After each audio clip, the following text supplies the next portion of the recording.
Good morning students. आज जो हम टॉपिक शुरू कर रहे हैं वो है अंडरस्टैंडिंग नेशनलिज्म। एक्चुअली जो आपका टॉपिक है उसका नाम है नेशनलिज्म एंड एजुकेशन। तो हम इसको कई पार्ट्स में करेंगे। पहले हम समझेंगे कि नेशनलिज्म क्या है। 2 या 3 वीडियोस होंगे इसके, और उसके बाद हम देखेंगे कि नेशनलिज्म और एजुकेशन के क्या लिंकेजेस हैं। कुछ थिंक पॉइंट्स से शुरू करते हैं। यदि मैं आपसे पूछूं कि आपकी राष्ट्रीयता क्या है, तो आपका जवाब होगा कि आप इंडियन हैं। मैं पूछूंगा अच्छा इंडियन हैं आप, क्यों आपको लगता है कि आप इंडियन हैं, तो क्या जवाब होगा? मोस्ट लाइकली आपका जवाब होगा क्योंकि आप एक ऐसे क्षेत्र में पैदा हुए हैं जिसको भारत कहा जाता है, तो आप ऑब्वियसली भारतीय हो गए। या आप ये भी कह सकते हैं कि मैं एक ऐसे क्षेत्र में पैदा हुआ जहाँ जो संविधान है वो कॉमन है, और वो संविधान भारत का संविधान है, इसलिए मैं भारतीय हूँ। या आप ये भी कह सकते हैं कि आप उन लोगों के साथ अपने इतिहास और अपनी संस्कृति को शेयर करते हैं जो अपने आप को भारतीय कहते हैं, तो आप भी भारतीय हो गए। चलिए एक दूसरा सवाल पूछता हूँ कि क्या आप राष्ट्रवादी हैं? आपका जवाब हाँ भी हो सकता है, ना भी हो सकता है। सोचिएगा आप इस पे। नॉर्मल क्लास होती तो हम इसको और डिस्कस करते। कैसे पता चला कि आप राष्ट्रवादी हैं? क्या सिम्टम्स, क्या लक्षण होते हैं, क्या कैरेक्टरिस्टिक्स होते हैं राष्ट्रवादी के? आप इसलिए राष्ट्रवादी हैं क्योंकि आप अपने देश को प्रेम करते हैं, या आप उसके लिए जीते हैं और उसके लिए मर सकते हैं, या जब ये देश पाकिस्तान के साथ क्रिकेट मैच खेलता है तो आप इंडिया के लिए रूट करते हैं, इसलिए आप नेशनलिस्ट हैं। और by the way anti national कौन है? यदि कोई नेशनल एंथम के समय खड़ा नहीं होता, उसको भी आप कह सकते हैं कि एंटी नेशनल है। या जब वो गवर्नमेंट की आलोचना करता है, सरकार की नीतियों की आलोचना करता है, तब आप कह सकते हैं कि वो एंटी नेशनल है। या जो देश का कॉमन एनिमी है, पहले पाकिस्तान था और आजकल चाइना चल रहा है नंबर 1 एनिमी, तो यदि कोई चाइना से हेट नहीं करता तो वो एंटी नेशनल है। इन सारे सवालों को समझने के लिए हम सबसे पहले समझेंगे कि एंटी नेशनलिज्म होता क्या है। देखिए, एज पर सिलेबस ये टॉपिक बहुत छोटा टॉपिक है, नेशनलिज्म और एजुकेशन, क्योंकि इसमें 2 टॉपिक और है, यूनिवर्सलाइजेशन और सेक्युलरिज्म, और उनका एजुकेशन से लिंक।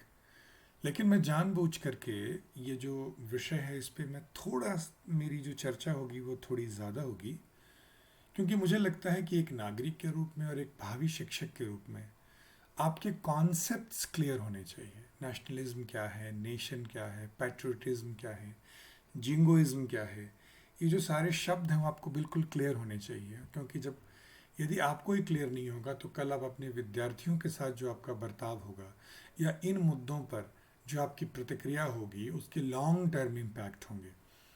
तो I would like to use this opportunity to clarify some basic concepts because I'm not just looking at your syllabus and your exam.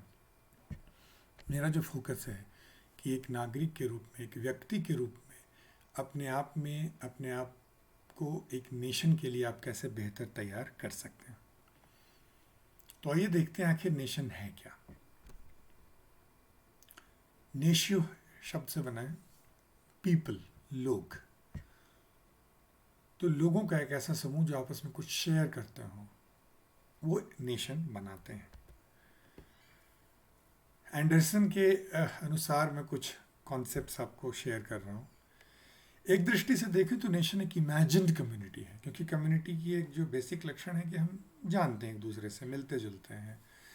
जैसे बीएड कॉलेज में जितने भी लेटेस्ट से स्टूडेंट्स हैं वो एक कम्युनिटी बनाते हैं, खासकर लेटेस्ट से टीचिंग ऑफ सोशल साइंस के स्टूडेंट हैं, उनकी एक अलग कम्युनिटी है। लेकिन नेशन एक इमेजिन्ड कम्युनिटी है। इमेजिन्ड इसलिए क्योंकि मेजॉरिटी जो है इसके मेंबर न कभी मिले हैं आपस में, न शायद कभी मिलेंगे, लेकिन अपने आप को एक देश से बंधा हुआ महसूस करते हैं। तो पहली बात यह कि नेशन एक इमेजिन्ड कम्युनिटी है। ये कम्युनिटी जो है वो लिमिटेड है बॉर्डर से, और एक तरह से सॉवरेन है क्योंकि अपने आप को ये सेल्फ गवर्न कर सकती है। बॉर्डर कंट्रोल बहुत इंपॉर्टेंट मैकेनिज्म है नेशनल आइडेंटिटी को बनाने का, क्योंकि अभी आप देख रहे हैं कि नेपाल के साथ, चाइना के साथ जो बेसिकली हो रहा है वो बॉर्डर डिस्प्यूट ही हो रहा है, क्योंकि ये लग रहा है कि कहीं देश हमारा किसी और देश में न चला जाए। तो बॉर्डर कंट्रोल जो है एक इफ़ेक्टिव मैकेनिज्म माना गया है नेशनल आइडेंटिटी को बनाकर और बचाकर रखने के लिए। इसीलिए जो इमिग्रेंट्स हैं उनको जनरली हम अदर की तरह ट्रीट करते हैं। रोहिंग्याज की जब बात आ रही थी तो हम अदर की तरह ट्रीट कर रहे थे। तिब्बतन्स जब आए तो इनिशियल फेज़ में उनको अदर की तरह ट्रीट करते हैं, बल्कि धर्मशाला में अभी भी बहुत सारे लोगों से जब बात होती है तो तिब्बतन्स को अदर की तरह ही ट्रीट करते हैं। डिक्शनरी की दृष्टि से देखें तो एक सिंपल परिभाषा मैं आपसे शेयर करूं कि डिक्शनरी कहती है कि नेशनलिज्म एक भावना है, एक फीलिंग है, एक जज्बा है जो लोगों के पास होता है। किस चीज़ का जज्बा है? Of being loyal to and proud of their country, अपने देश के प्रति लॉयल्टी और अपने देश के प्रति गौरव का भाव, ये यदि आप में है तो उसी को नेशनलिस्टिक फीलिंग कहते हैं। और जनरली नेशनलिज्म में देखा गया है कि जो जिनके पास ये फीलिंग होती है उनकी एक मान्यता होती है कि ये बाकी कंट्रीज से बेहतर है और ज़्यादा महत्वपूर्ण है। डिक्शनरी तो इसको इस तरह से डिफाइन कर रही है। डिक्शनरी कह रही है कि nationalism is a feeling that people have of being loyal to and proud of their country, often with the belief that it is better and more important than other countries. अब of course आप इससे सहमत हो सकते हैं, नहीं सहमत हो सकते हैं, आप स्वतंत्र हैं, लेकिन that's how dictionary defines the term nationalism. Merriam Webster, आपको पता है कि बहुत रिप्यूटेड डिक्शनरी है। 3 पर्सपेक्टिव देखे हैं स्कॉलर्स ने नेशनलिज्म के। एक, nationalism as a political doctrine, एक राजनीति शास्त्र की दृष्टि से नेशनलिज्म देखा गया है। ये बड़ा सिंपल इसकी फॉर्मुलेशन है। वो कहते हैं कि दुनिया के जो लोग हैं वो नेशंस में बटे हुए हैं और हर नेशन को सेल्फ डिटर्मिनेशन का अधिकार है, सेल्फ गवर्निंग यूनिट के रूप में जो नेशन स्टेट्स के रूप में है, या एक नेशन स्टेट्स के रूप में, जैसे यूनाइटेड स्टेट्स ऑफ अमेरिका। तो वो यूनाइटेड है आपस में, लेकिन उनके जो डिफरेंट स्टेट्स थे वो भी इंडिपेंडेंट नेशन की तरह अपने आप को ट्रीट करते हैं और अधिकतर मामलों में वो अपने निर्णय लेने के लिए स्वतंत्र हैं। तो नेशनलिज्म जो है पॉलिटिकल लेवल पे देखें तो ये मान के चलती है। आपको याद होगा कि जो टाइटल स्लाइड था मेरे इस पावर पॉइंट का, उसमें मैंने बहुत सारे देशों के झंडों का एक कोलाज बनाया था। तो वो झंडे जो हैं वो प्रतीक हैं कि वैसी कैसे दुनिया जो है वो अलग अलग राष्ट्रों में बटी हुई है जिनको सेल्फ डिटर्मिनेशन का हक है। तो ये तो हो गई पॉलिटिकल डॉक्ट्रिन। दूसरा, बहुतों के लिए नेशनलिज्म एक कल्चरल आइडिया है, एक ऐसा आदर्श जिसकी जड़ें संस्कृति में जुड़ी हुई है। नेशनलिज्म का जो ये पर्सपेक्टिव है वो ये कहते हैं कि इंसानों के, पुरुषों और स्त्रियों की अलग अलग आइडेंटिटीज़ हैं, लेकिन जो नेशन है वो प्राइमरी फॉर्म ऑफ बिलोंगिंग है। नेशन है जो उनकी बेसिक आइडेंटिटी है। तो दूसरा जो पर्सपेक्टिव है वो कल्चरल पर्सपेक्टिव है। तीसरा पर्सपेक्टिव जो है वो मोरल पर्सपेक्टिव है,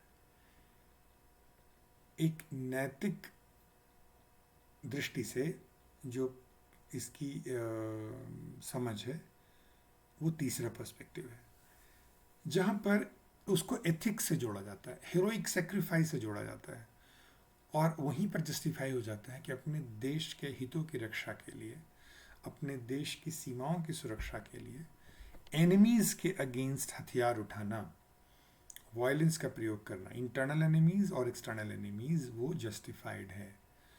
तो वो एक मोरल आइडियल है जो आपकी बहुत सारे कृत्यों को जस्टिफाई करता है, क्योंकि आप जो वो कर रहे हैं वो देश के लिए कर रहे हैं। तो ये जो तीसरा इंपॉर्टेंट पर्सपेक्टिव है वो मोरल आइडियल, वो नेशनलिज्म को जस्टिफाई करता है नैतिक आधारों पर। तो हमने देखा कि तीन पर्सपेक्टिव हैं। पॉलिटिकल डॉक्ट्रिन जिसमें फोकस है सेल्फ डिटर्मिनेशन पे, कल्चरल आइडियल जिसमें फोकस है आइडेंटिटी पे, बिलोंगिंगनेस पे, एंड मोरल आइडियल जो जस्टिफाई करता है हेरोइक सेक्रीफाइसेस को, वायलेंस को एनिमीज के अगेंस्ट।